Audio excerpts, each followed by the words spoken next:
Jag tror att jag skulle beskriva min uppväxt som rörig. Hemma hos min mamma var det mycket våld, det var mycket bestraffningar, det var mycket sådana saker.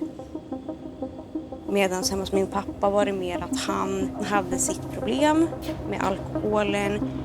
Han var väldigt ofta inte hemma.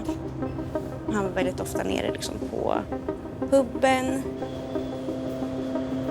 De flesta sakerna jag kommer ihåg från min barndom, det är trauman.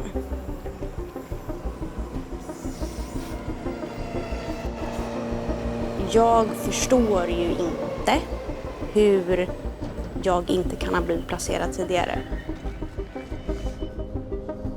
SOS har ju varit involverade i mig sedan jag var typ 4 år gammal. Det kom orosanmälningar redan från dagis. SOS tog in min mamma på möte. Jag hade möten flera gånger. Men sen blev det aldrig någonting för att min mamma sa att det inte stämde. Alltså det var som vid ett tillfälle som blev våldsamt. Så att jag gick emellan och sen sprang jag över till grannen som ringde dit polisen och då kom polisambulans och SOS. Och de hade frågat mig vad som hade hänt och så vidare, så hade jag berättat allting. Och då står jag liksom med den här ena poliskvinnan. Jag står liksom typ och håller hennes hand. När hon frågar då min mamma, stämmer det här? Och min mamma säger framför mig att nej, Olivia ljuger. Det här har inte hänt. Och då hukar ju sin mamma sig ner och säger att det är bättre att du bor hos din pappa för att du tillhör inte min nya familj. Hallå, var pappa? Hej. Du vet, jag håller ju på med den här dokumentären. Ja. Och vi ska prata om min barndom. Ja. Är det okej att jag säger beroendeproblematik kring alkoholen? Jag och din mor går ihop. Ja. Då finns ju inte den problematiken. Nej, det vet jag.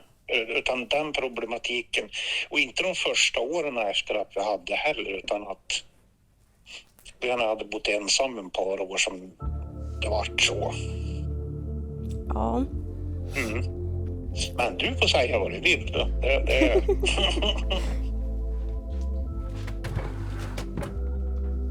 Just nu så bor jag på stödboende, egentligen enbart för att jag ska kunna få mina behandlingar inom psykiatrin. För att det har jag inte fått än. Och eftersom att jag inte har fått mina behandlingar så har det påverkat att jag liksom inte har kunnat skaffa jobb. Jag har inte kunnat bli klar med gymnasiet. Jag har inte liksom kunnat slutföra sådana saker för att kunna få ett eget boende. Och sen har det varit mycket med mitt mående som har gjort att SOS ändå liksom har tyckt att de kan inte bara släppa mig för att det är fortfarande mycket på vägen som behövs jobbas på.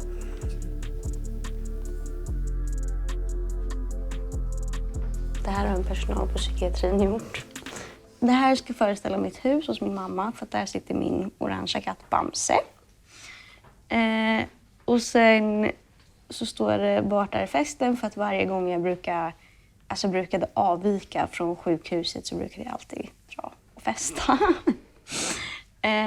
Och sen har vi psykiatrin där liksom de 2 avdelningarna jag brukar vara på. Polis, för att polisen brukade leta efter mig. På grund av att jag rymde och jag var intagen på tvång. Det är ju som den här också. Den här har ju Emily gjort.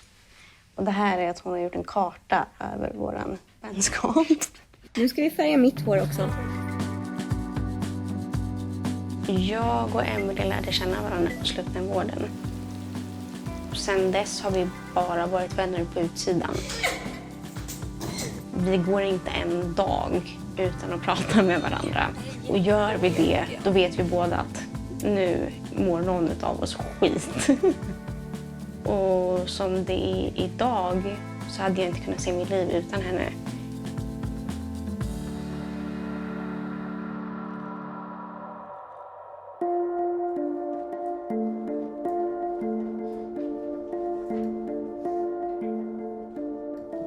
Jag blev då placerad första gången när jag var 15-16. Jag hade varit med om sexuella övergrepp och jag hade väldigt grovt självskadebeteende. Jag tog väldigt mycket intoxer och jag blev en väldigt stor fara för mig själv. Det var väl efter en intox där min dåvarande handläggare hade varit med mig under alla de dagar på sjukhuset och min mamma hade inte ens kommit dit. Så att efter det så blev jag placerad på mitt första HVB-hem. Det är då 25 placeringar på 7 år. Det första är ett HVB-hem. Sen var det ett jourhem. Sen ett till jourhem. Sen familjehem. Sen var jag på SIS. Sen ett till jourhem. Sen ett HVB-hem. Sen ett till jourhem. Sen familjehem. Stödboende, jourhem, stödboende, stödboende, jourhem, HVB-hem, stödboende, stödboende, jourhem, stödboende, HVB-hem, stödboende, stödboende, stödboende och så nu det här sista som jag inte riktigt visste vad jag skulle säga att det var, men jag skrev det som ett familjehem / stödboende.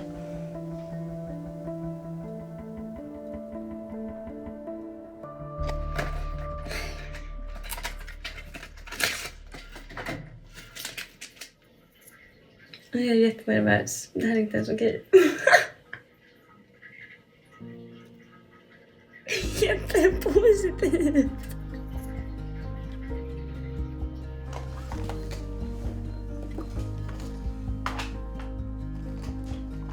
Är jag tillräckligt stabil i mitt mående för att liksom ta det här ansvaret? Jag visste redan från start att behåller jag det här barnet så kommer jag vara själv i det. Pappan kommer inte vara med i bilden. Så jag tänkte liksom för nackdelar, behålla, inte behålla. Kommer jag klara det själv? Kommer jag klara det med mitt mående? Det är ju inget litet ansvar direkt.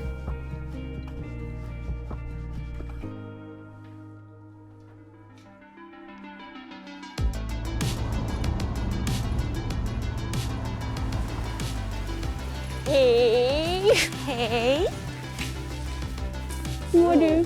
Jag mår bra. Hur mår du? Alltså jag har sovit jättekonstigt i natt. Ja, jag med. Varför är det alltid så? Idag ska jag på mitt första ultraljud. Just nu så känns det lite konstigt att kalla det för bebis. Men det är ju en bebis. Det kommer lite kladdigt på magen. Det var inte kallt, det var varmt. Det är varmt. Vi är inte de där kalla. Nej. Så, och ni ser ju samma sak på skärmen där som jag ser på min skärm.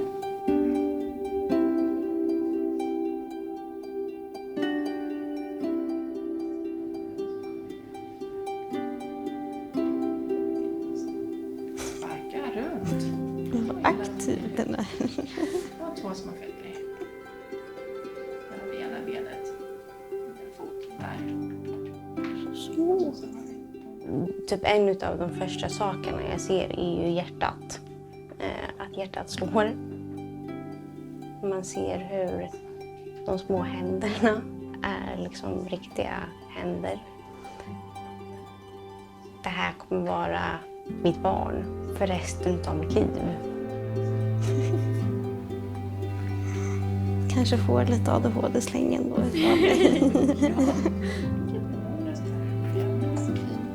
Mm. Okej.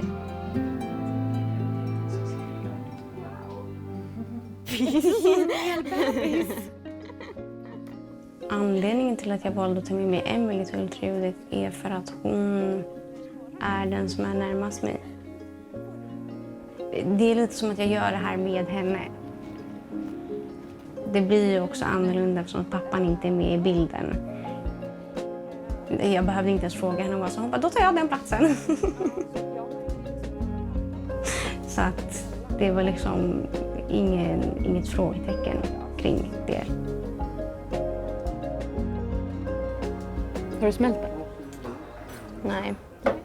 Jag tror att det kommer ta några dagar innan jag smälter det. Jag tror att jag kommer sitta och titta på de här bilderna hela tiden. Ja, det kommer du göra. Jag blir paff. Du kommer liksom inte stå själv i det här. Nej, jag vet det, men jag tror också att så här, varför... Nu pratar jag inte om typ dig, utan nu pratar jag typ mer om så här familj och så vidare. Varför skulle de finnas där och ställa upp för mitt barn när de inte har funnits där och ställt upp för mig? Jag förstår att du känner och tänker så. Alltså, det hade väl kanske varit konstigt annars. Ja. Men mig slipper du inte. Nej. För att det här är mitt barn också. Pappa Emily. Ja. Jag måste börja hitta en sång.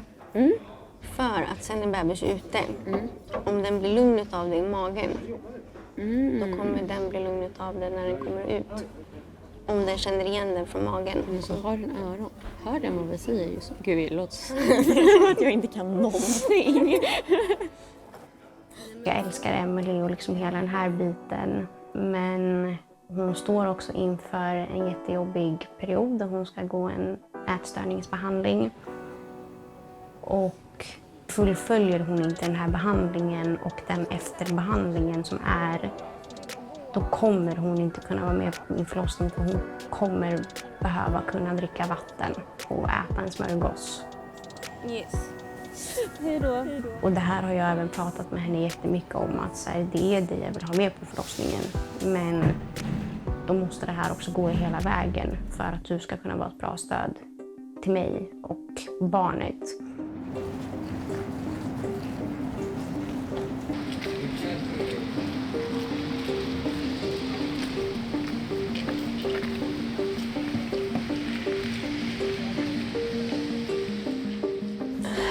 Okej, det har varit rörigt. Just nu är jag inlagd på psykiatrin. För några veckor sedan så slutade jag med min antidepp och det har varit mycket fram och tillbaka. Jag har i princip varit väldigt ostabil. Så att vi bestämde att nej, men det kanske är bra om jag läggs in ett tag för att stabiliseras. Och nu har jag varit här i 1,5 vecka. Ni kan få en liten syn på magen, för den har hoppat, kan jag meddela. Det här är magen nu i vecka 18. Alltså jag börjar känna mig stor för att jag är inte van med det här. Och alltså, jag har liksom en konstant mage.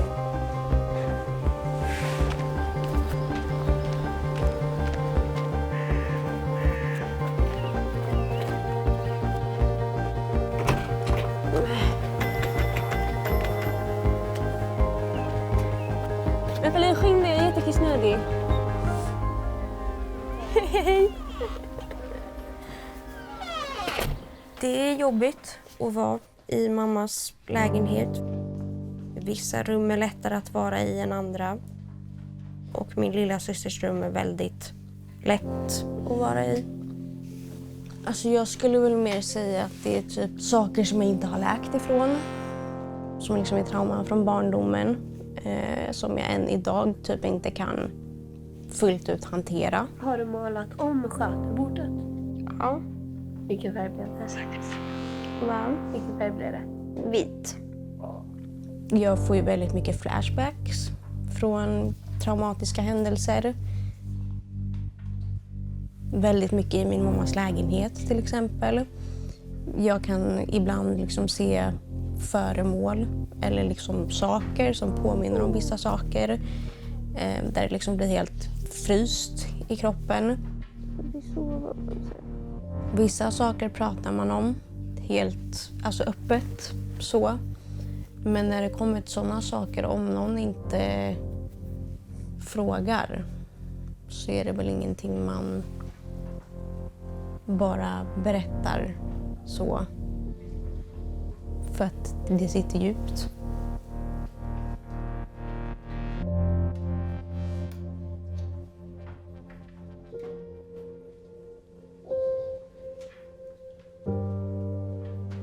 blir snart morsa. Ja, visst är det konstigt. Ja. Hur tror du att jag kommer vara som mamma? Nyfiken och kommer tycka att det är roligt att ha något nytt i livet som du tror aldrig skulle hända.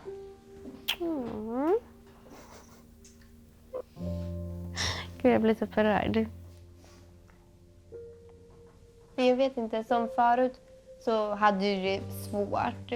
Du kom från det och liksom startade något nytt som typ en ny del av livet att öppna med typ att starta en egen familj. Som en del av dig kommer till den här världen som du själv ska ta hand om som ditt egna barn. Wow. Det är jättefint. Men du vet att jag har lite svårt för sånt här. Oj. Skulle du inte svara ärligt? Jo, det var jättebra. Det var jättefint. Blev du lite känslosam? Det blev jag. God morgon från en tjej som har totalt försovit sig. Klockan är 08:29 och jag har tid på specialistmödravårdscentralen. En minut. Det gick bra på specialistmödravårdscentralen. Jag har fått in en ny tid den 8 april till barnmorskan för att planera lite förlossningen i sig. Om liksom så här beröring, alltså med tanke på att jag har varit med om sexuella övergrepp så kan det vara saker som triggar. Jag kan räkna med att jag kommer vara på BB minst 5 dygn. Det känns tryggt. Just utifrån att jag är ändå lite rädd kring hur det ska bli efter. Med alla hormoner, känslor och allting sånt där, vilket är jättenormalt. Men med tanke på min historik så är jag rädd att jag kanske mår ännu sämre eller liksom så. Så att det känns bra att de lyssnar på det liksom.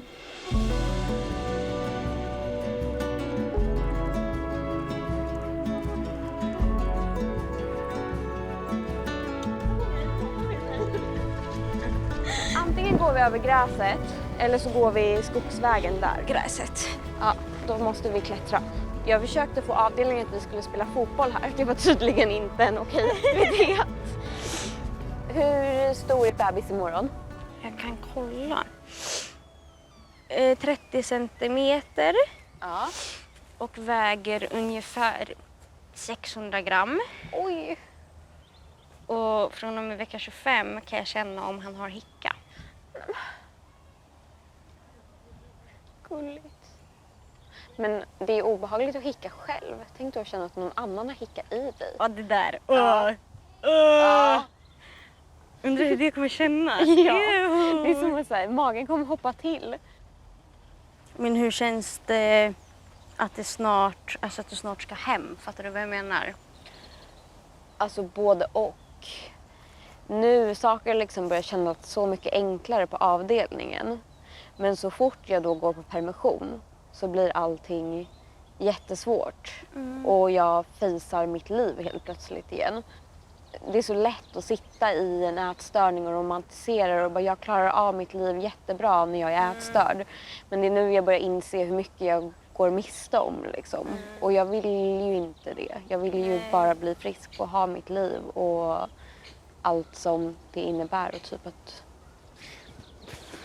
Ja men alltså, ja.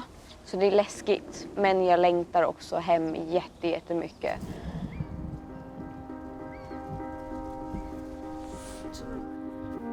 I somras trodde jag att det var min sista sommar.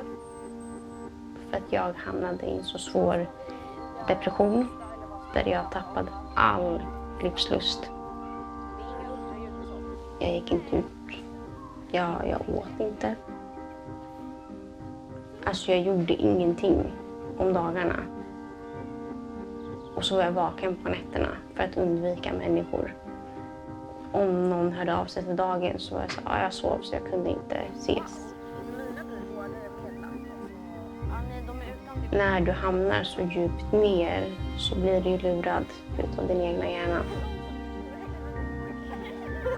Alltså den enda som förstod hur det faktiskt var, det var Emily. Under den här perioden så gjorde jag 3 självmordsförsök. Tidigare har det liksom varit impulsivt, det har varit att jag liksom har gjort någonting pang för att någonting har hänt och så har jag ångrat mig. Men i somras var det att jag kände att jag var klar. Och sen så hade Emily listat ut det här. Så att ja, hon räddade mitt liv.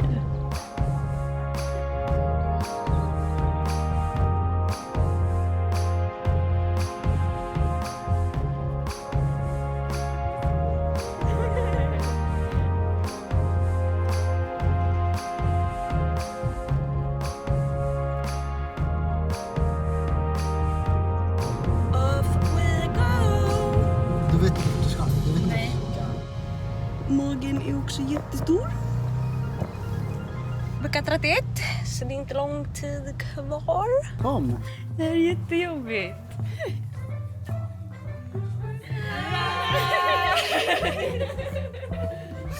Vilken jobbighet det var. Baby showern var väldigt rolig. Det var roligt att se hur mamma hade fixat allting. Det gjorde typ lilla Olivia glad att se att min mamma hade gjort en hel baby shower till mig. För att det var inte någonting jag faktiskt hade förväntat mig. Jag har mycket bättre relation med båda mina föräldrar idag. Mår jag dåligt så kan jag ringa till min mamma eller till min pappa. Har det hänt någonting kan jag ringa och prata med dem. Det är liksom, jag bråkar aldrig med mina föräldrar längre. Men det är också utifrån att saker hos dem har förändrats också. Samtidigt som det har förändrats i mig. Alltså Emily, den är jättefin. Bra. Hur har du ens gjort det här? Klippa och lite sy och lite mentala sammanbrott på vägen. Vänner blir väl ännu mer viktigare och får en ännu mer betydelse när man inte har en så bra relation med sin familj.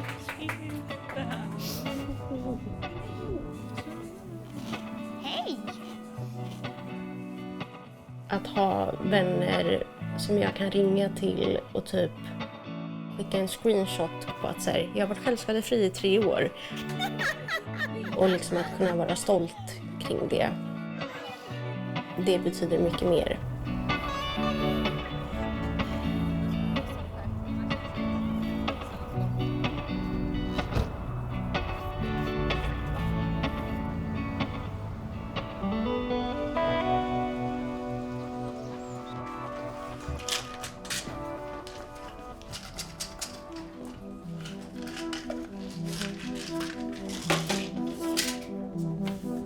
Saker som hände hemma hos mamma, där skrek jag det rakt ut. Alltså jag skrek till allt och alla om allting som hände där.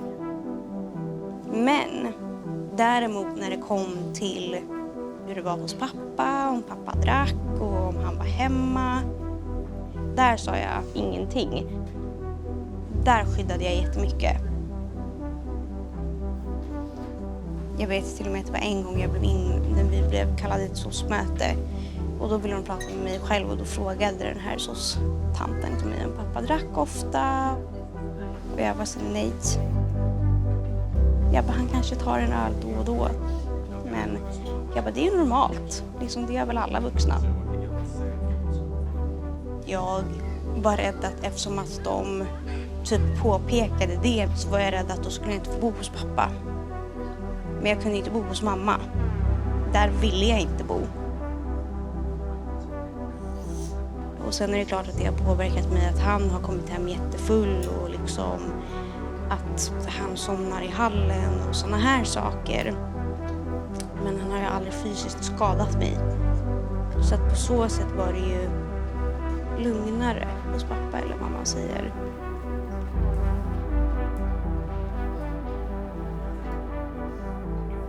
Just det, saltspott.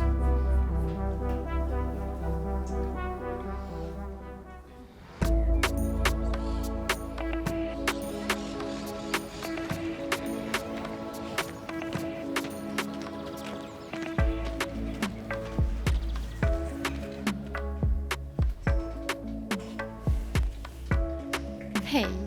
Hej. Han har droppat. Vad sa du? Han har droppat.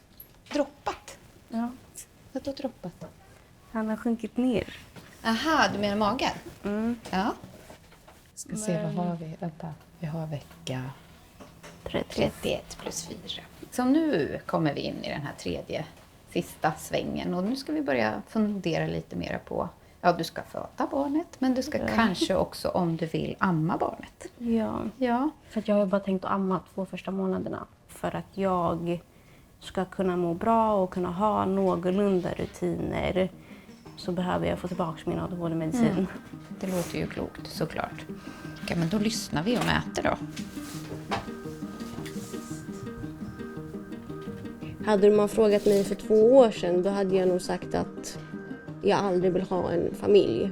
För att jag hatar den familjen jag kommer ifrån. Det är fortfarande så, rumpa här, rygg här, huvud. Så att då var det liksom inte som det är nu. Det kommer läka en del inom mig. Att kunna ge den kärleken och se den här tryggheten hos mitt barn växa. För då vet jag att jag har gjort någonting rätt. Jag är inte så förstörd som jag har tänkt att jag är. Ja, för du vet ju vad du gör när du gör det. Ja.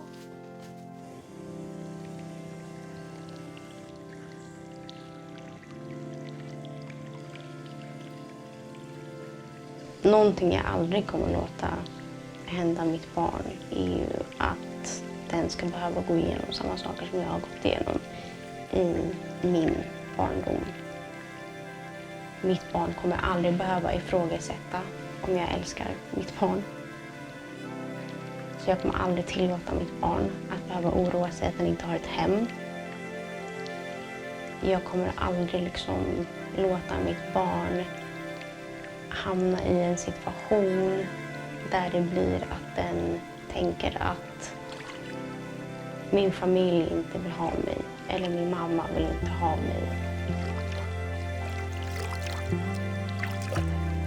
En jättejobbig sak som jag kommer behöva ta med mitt barn, det är mina ärr.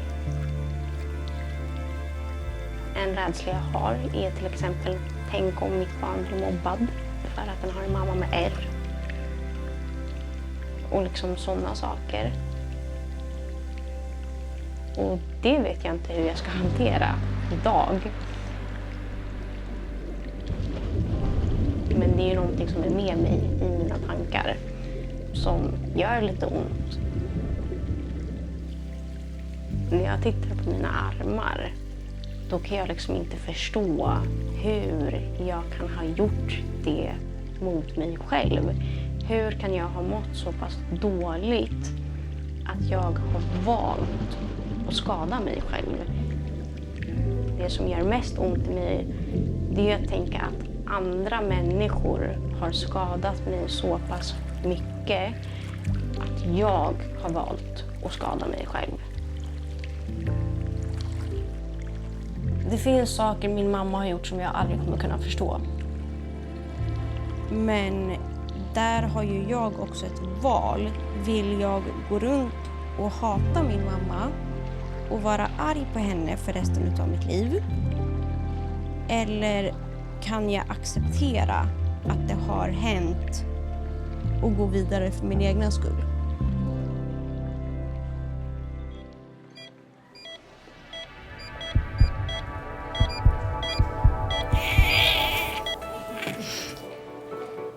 Grattis!